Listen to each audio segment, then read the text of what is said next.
teman-teman semua, sebelumnya izinkan saya memperkenalkan diri. Nama saya Nanda Sumi Hoirani, mahasiswi program Studi Tardis Bahasa Indonesia semester 5 kelas B, dengan NIM 122212047. Pada video kali ini, saya akan membahas materi tentang memahami tindak tutur dan prinsip pragmatik dalam linguistik.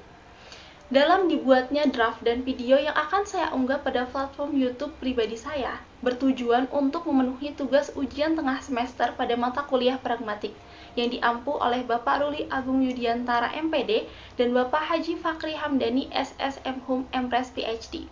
Presentasi ini berfokus pada penyampaian pemahaman dasar tentang tindak tutur dan konteks pragmatik, serta memperkenalkan prinsip-prinsip yang mendasarinya, khususnya prinsip Maxim Grace. Kita masuk pada pembahasan yang pertama, membahas tentang pengertian linguistik dan pragmatik. Apa itu linguistik? Linguistik adalah ilmu yang mempelajari bahasa, mencakup berbagai aspek seperti struktur, penggunaan, dan makna bahasa dalam konteks sosial dan budaya. Secara umum, linguistik dibagi menjadi beberapa cabang, termasuk fonetik, fonologi, morfologi, sintaksis, semantik, dan pragmatik.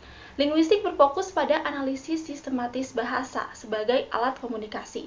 Menurut Al-Wasilah tahun 1993, linguistik modern ini mengembangkan kajian bahasa dari hasil penelitian yang dilakukan oleh para cendekiawan di berbagai zaman dan tempat.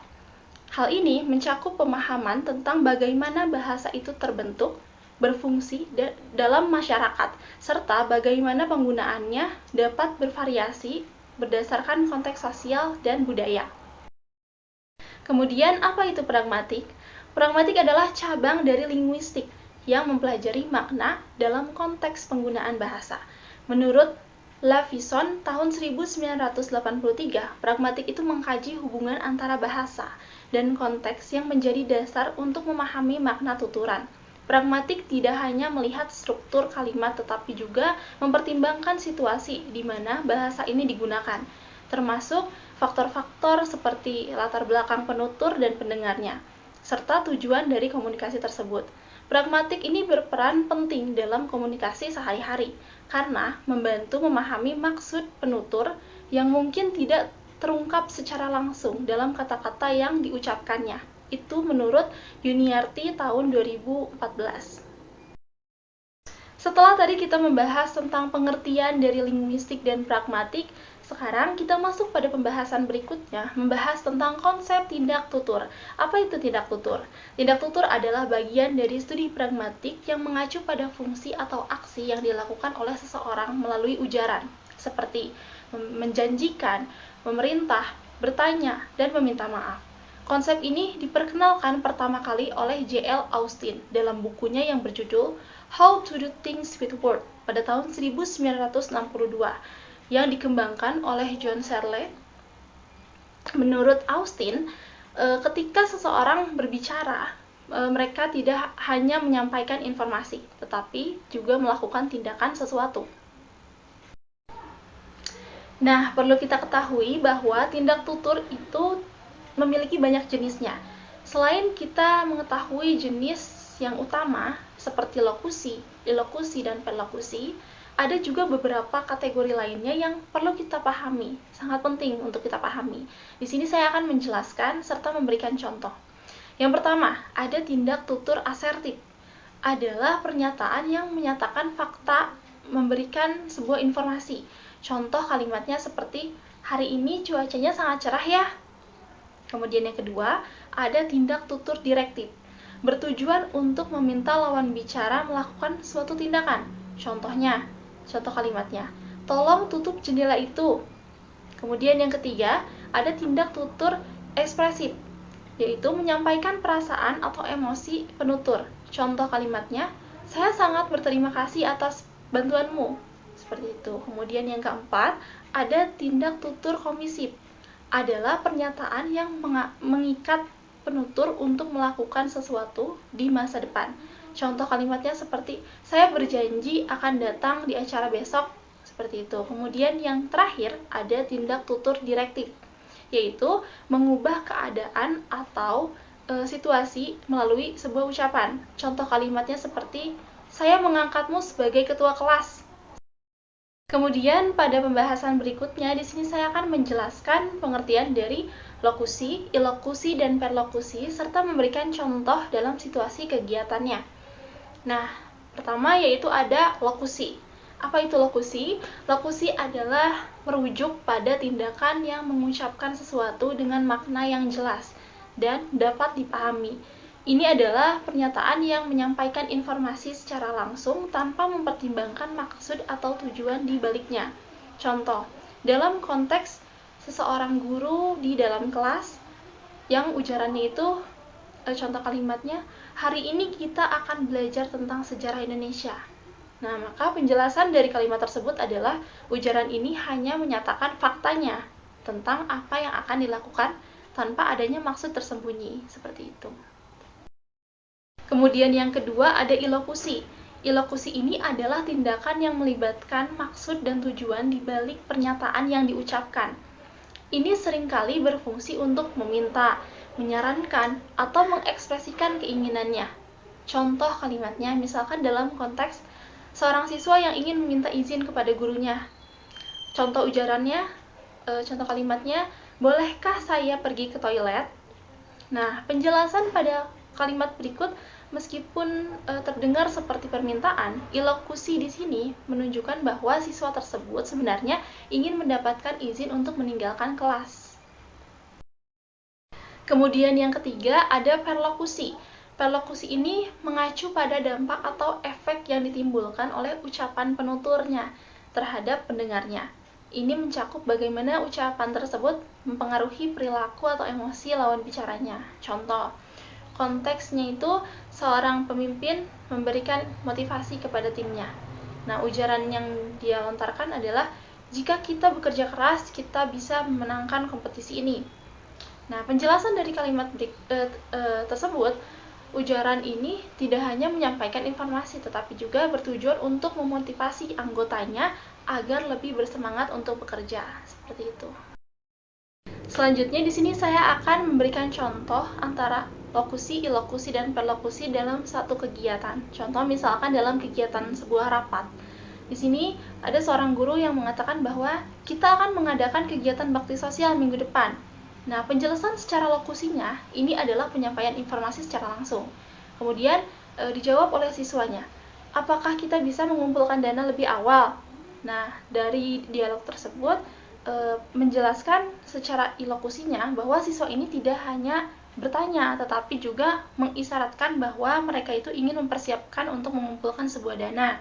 Kemudian guru menjawab, saya berharap semua dapat berpartisipasi aktif dalam kegiatan ini.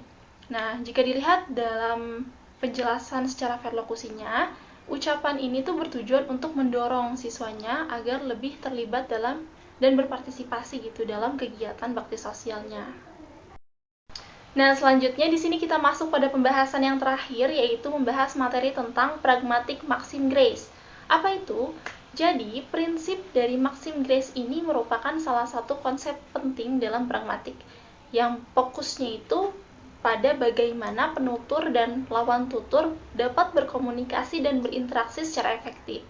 Herbert von Grace, seorang filsuf bahasa, mengemukakan bahwa untuk mencapai komunikasi yang baik, penutur dan pendengar itu harus mematuhi prinsip kerja yang sama, yang terdiri dari 4 maksim. Yang pertama ada maksim kuantitas, yang kedua ada maksim kualitas, yang ketiga ada maksim relevansi, dan yang keempat ada maksim cara. Di sini saya akan menjelaskan dan memberikan contoh. Yang pertama yaitu ada maksim kuantitas, menekankan pentingnya memberikan informasi yang cukup dalam percakapan, tidak lebih dan tidak kurang. Penutur diharapkan untuk menyampaikan informasi yang relevan dan sesuai dengan kebutuhan lawan bicaranya. Contoh, dalam konteks seorang teman bertanya tentang rencana akhir pekan, ujaran yang dilontarkan yaitu, saya akan pergi ke Semarang. Nah, pelanggaran apabila melanggar dari maksim kuantitas, jika penutur itu menjawab, saya akan pergi ke Semarang dan juga saya harus memesan tiket pesawat dan hotel, maka jawaban tersebut melanggar maksim dari kuantitas karena terlalu panjang, terlalu banyak informasi yang tidak diperlukan. Yang kedua yaitu maksim kualitas, mengharuskan penutur untuk berbicara dengan jujur dan hanya memberikan informasi yang benar. Penutur tidak boleh menyampaikan suatu informasi yang mereka ketahui bahwa itu tidak benar. Contohnya dalam konteks seseorang bertanya tentang sebuah cuaca. Nah, ujaran yang dilontarkan yaitu cuaca hari ini sangat cerah ya. Nah, pelanggaran yang dilakukan apabila jika penutur mengatakan cuaca hari ini sangat cerah padahal hujan lebat sedang terjadi, maka itu merupakan pelanggaran maksim kualitas. Yang ketiga yaitu ada maksim relevansi, menyatakan bahwa setiap kontribusi dalam sebuah percakapan itu harus relevan dengan topik yang sedang dibahasnya. Penutur itu diharapkan untuk memberikan jawaban atau informasi yang sesuai dengan konteks percakapannya. Contoh dalam konteks pernyataan tentang makanan favorit. Nah, ujarannya itu saya suka salad sayur. Nah, pelanggarannya jika penutur itu menjawab saya suka berlibur ke pantai, maka itu pelanggaran maksim relevansi karena tidak menjawab pernyataan. Kemudian yang terakhir, yang keempat, yaitu ada maksim cara, menekankan pentingnya kejelasan dalam berkomunikasi. Penutur itu sebaiknya menghindari kebingungan dan berbicara dengan cara yang jelas dan teratur. Contoh konteksnya itu seorang bertanya arah ke suatu tempat. Nah, ujaran yang dilontarkannya itu semisal contoh kalimatnya dari sini belok kiri lalu lurus terus sampai lampu merah. Nah, itu bisa termasuk dalam sebuah pelanggaran apabila si penuturnya itu menjawab dengan panjang lebar tanpa memberikan arahan yang jelas. Nah, setelah tadi kita membahas materi dari yang pertama hingga yang terakhir, sehingga dapat kita simpulkan dari pembahasan sebelumnya bahwa pragmatik ini adalah studi tentang makna bahasa dalam konteks penggunaannya, yang melibatkan pemahaman situasi, tujuan, dan hubungan sosial antara penutur dan pendengarnya. Tindak tutur itu yang mencakup lokusi, ilokusi, dan perlokusi memainkan peran yang sangat penting dalam komunikasi, karena setiap jenis tindak tutur itu memiliki fungsi dan dampak yang berbeda. Selain itu, prinsip maksim Grace itu dapat membantu dalam mencapai komunikasi yang efektif, dengan menekankan pentingnya memberikan informasi yang tepat dan relevan. Dengan memahami aspek-aspek ini, individu itu dapat menekankan kemampuan komunikasi mereka, menghindari kesalahpahaman, dan membangun hubungan yang lebih baik dalam interaksinya. Selanjutnya di sini saya akan menjelaskan pentingnya memahami pragmatik dalam kehidupan sehari-hari. Yang pertama itu meningkatkan efektivitas dalam berkomunikasi. Jadi pragmatik ini memungkinkan individu itu untuk menyesuaikan cara berbicara mereka sesuai dengan konteks dari audiensnya. Kemudian yang kedua, menghindari kesalahpahaman. Dengan memahami konteks dan implikasi dari ucapan, seseorang itu dapat mengurangi resiko salah paham dalam berinteraksi sehari-hari. Kemudian yang ketiga, memahami nuansa sosial. Jadi pragmatik ini membantu individu memahami norma-norma sosial dan budaya yang mempengaruhi dalam berkomunikasi. Kemudian yang keempat, adaptasi dalam berbagai situasi. Kemampuan untuk beradaptasi dalam berbagai situasi saat berkomunikasi menjadi lebih mudah dengan memahami pragmatik. Kemudian yang terakhir, membangun hubungan yang positif. Dengan memahami bagaimana bahasa itu dapat mempengaruhi orang lain, individu itu dapat berkomunikasi dengan lebih empati dan sensitif, yang pada gilirannya itu membantu membangun hubungan yang lebih baik. Untuk pembahasan materi tentang memahami tindak tutur dan prinsip pragmatik dalam linguistik telah selesai. Mungkin hanya itu yang dapat saya sampaikan. Mohon maaf apabila ada kesalahan. Sekian dari saya. Wabillahi taufiq wal hidayah. Wassalamualaikum warahmatullahi wabarakatuh. Terima kasih.